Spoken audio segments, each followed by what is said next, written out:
My responsibility was project leader or the senior project engineer. We began to work on the design of a microchip that, when it was completed, was 0.75 millimeters in diameter, 7 millimeters long. It was the size of 1/4 of a grain of rice. Again, I want to say that I was not a Christian and there were no Christians there. They said they wanted this to have a power source and be able to emit a signal. And they told us they wanted us to use lithium as a battery source. Lithium's used in watch batteries, it's used in heart pacemaker batteries, it's used in a lot of places. I designed into this microchip a little charging circuit that would charge that battery. This sounds like a lot of technical things coming together, but if you'll bear with me 1 minute, you'll see what God has laid out about this microchip. When we discovered that we needed to be able to charge that battery, I needed a temperature change, a change in temperature to cause current to flow through that little charging circuit that would charge the battery. So we began to investigate and find out where in the body does the temperature change the most rapidly. We spent over $1 million in taxpayer money, and when the results came back, there was a lot of information. We divided it up amongst 3 teams and then came back together with that information. It was determined that there were 2 places in the body that were ideal for the microchip. One was just below the hairline on the forehead. Every mother checks their child's temperature right here. So we could have paid the mothers $1 million and saved. I never saw a mother check their child's temperature on their ankle. Always right here. The other place was the hand, the right hand preferred, because most people are right-handed. This didn't bother me, and it didn't bother anybody else on the team. The hand seemed a good place. Nobody wanted it here. And so the design work, everything was completed. The microchip was done. You're seeing it now on some of the Discovery Channel presentations. There are people who have received it already. It is real. It's not something that's coming way down the road. They gave me a Bible. They told me not to read the book of Revelation. They said the book of Revelation is too hard to understand. So I waited, and I didn't read the book of Revelation for quite some time. Then one day I came to Revelation 13, verse 16.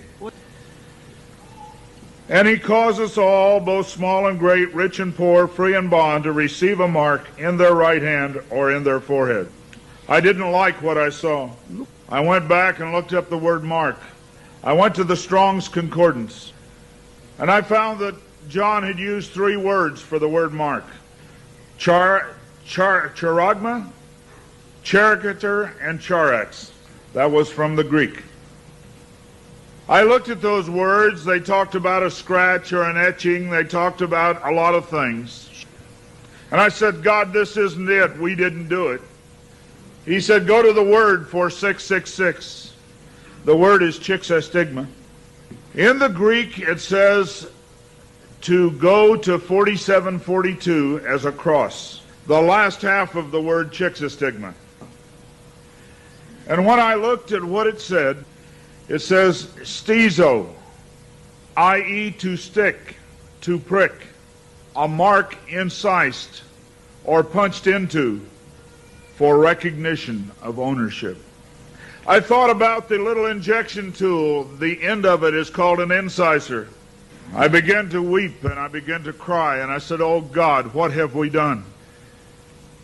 I couldn't believe that this lined up with what we had developed. And I began to run from God. I didn't run away from the church, I ran into the church. I tried to do as many things as I could to atone for this. But I want to tell you something, as God is my witness here tonight, this got in the way. Money got in the way. I had beautiful homes overlooking the lake. I had all the things that I wanted. And I ran because of the money. My ability to go and get $250,000 in research money took me away from telling the message. I ran for many years. What I want to tell you is that this is real.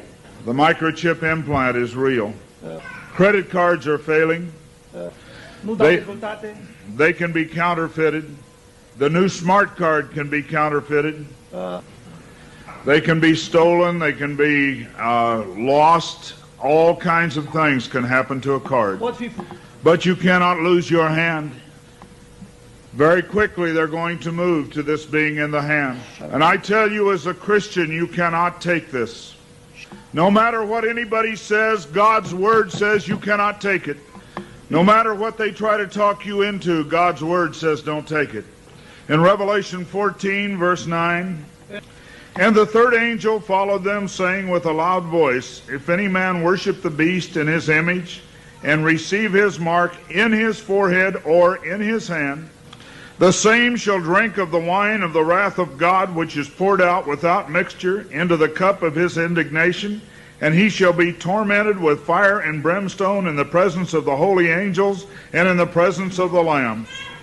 And the smoke of their torment ascendeth up forever and ever, and they have no rest day nor night, who worship the beast in his image, and whosoever receiveth the mark of his name.